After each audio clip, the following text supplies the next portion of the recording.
বড়দেরকে প্রণাম আর ছোটদেরকে ভালোবাসা জানিয়ে আমি শিপ্রা মজুমদার আজকে আবার একটা নতুন রেসিপি নিয়ে তোমাদের কাছে চলে এসেছি। আশা করি রেসিপিটা তোমাদের ভীষণ ভালো লাগবে। তাহলে দেখতে শুরু করো এখন থেকে। আজকে আমি তোমাদেরকে কি দেখাতে চলেছি। দেখো বন্ধুরা, আমি এখানে একটা মিক্সিং জার নিয়ে নিচ্ছি। তার মধ্যে আমি নিয়ে নিলাম 1 চামচ সর্ষে, 2 চামচ পোস্ত আর ছোটো চামচের 1 চামচ লবণ, আর দিয়ে দিলাম 2টো কাঁচা লঙ্কা। এটা দিয়ে খুব একটা মিহি পেস্ট করে নেব। এবারে একটা বেগুন আমি নিয়ে নিয়েছি, বেগুনটাকে কেটে নিয়েছি লম্বার দিকে। এবার নুন হলুদ নিয়ে নিলাম, নুন হলুদ নিয়ে এটাকে আমি ভালো করে মাখিয়ে নেব। সুন্দর করে নুন হলুদ দিয়ে মাখিয়ে নেওয়া হয়ে গেল। এটা কিছুক্ষণ থাকবে। এখানে দেখো 4 পিস মুড়োর দিক দিয়ে গুড়জালি মাছ নিয়ে নিয়েছি। এই গুড়জালি মাছটা দিয়ে আজকে আমি গুড়জালি মাছের তেল ঝাল রান্না করে দেখাবো। এর মধ্যে আমি 1/2 চামচের মধ্যে লবণ নিয়ে নিলাম, 1/2 চামচের মতো হলুদ নিয়ে নিলাম। এবারে ভালো করে মাছটাকে লবণ আর হলুদ দিয়ে সুন্দর করে মাখিয়ে রেখে দেবো, যেন প্রত্যেকটা মাছের গায়ে লবণ সুন্দর করে লেগে যায়।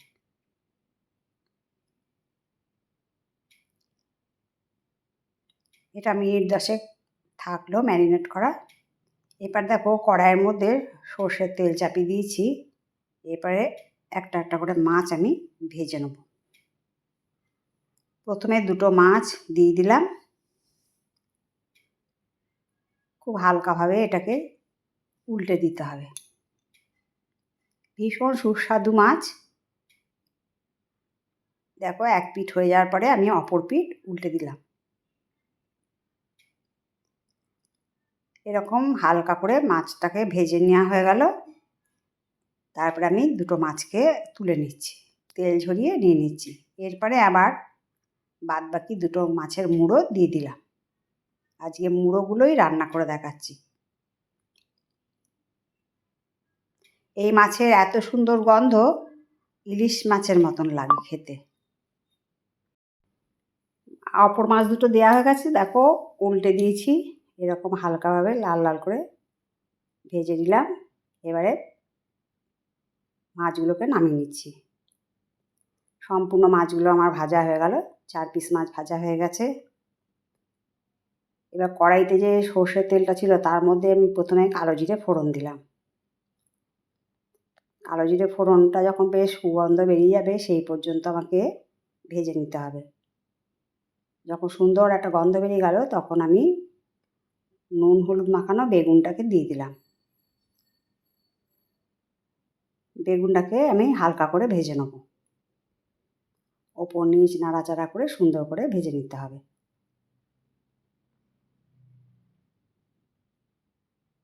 দেখো বেশ কিছুক্ষণ নাড়ি চাড়িয়ে ঠিক এইরকম পর্যায়ে যখন হলো, আমি এই তেল ঝরিয়ে আমি বেগুনগুলোকে আবার নামিয়ে নিলাম ওই বাটিতেই।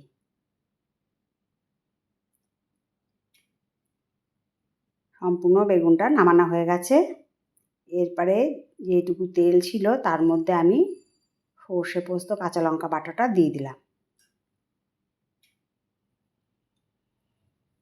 আজকে আমি তোমাদেরকে গুড়জালি মাছের তেল ঝাল তৈরি করে দেখাবো, যেটা গরম ভাতের সাথে ভীষণ জমে যায়।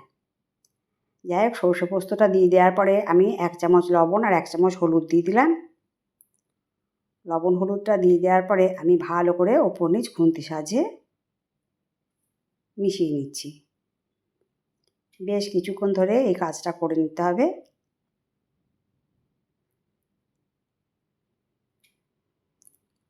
এরপরে আমি এর মধ্যে দিয়ে দেবো 1/2 চামচ শুকনো লঙ্কার গুঁড়ো, কেননা আগে আমি কাঁচা লঙ্কা দিয়েছিলাম সর্ষে পোস্ত বাটার সময়। আর দিয়ে দিলাম কাশ্মীরি লাল লঙ্কার গুঁড়ো 1 চামচ।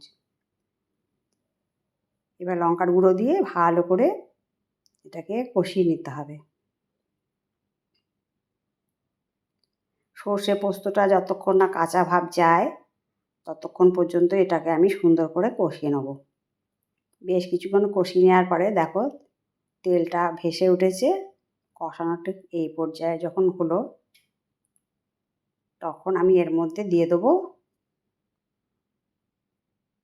বেশ খানিকটা জল।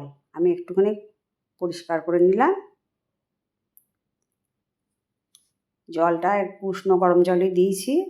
উষ্ণ গরম জল দিলে খুব তাড়াতাড়ি যেমন রান্নাটা হয়ে যায় সেরকম স্বাদও ভালো আসে। ঝোলটা ফোটা পর্যন্ত আমি অপেক্ষা করব। এরপরে আমি এর মধ্যে দিয়ে দিচ্ছি বেগুন আর মাছ ভাজাটা। বেগুন ভাজাটা আর মাছ ভাজাটা সম্পূর্ণটাই দিয়ে দিলাম। বন্ধুরা তোমরা এইভাবে গুড়জালি মাছের তেল ঝাল রান্না করে নিও, দেখবে ভীষণ সুন্দর একটা স্বাদ, মানে বলে বোঝানো যাবে না এর এত সুন্দর টেস্ট। এটা কিন্তু নদীর মাছ।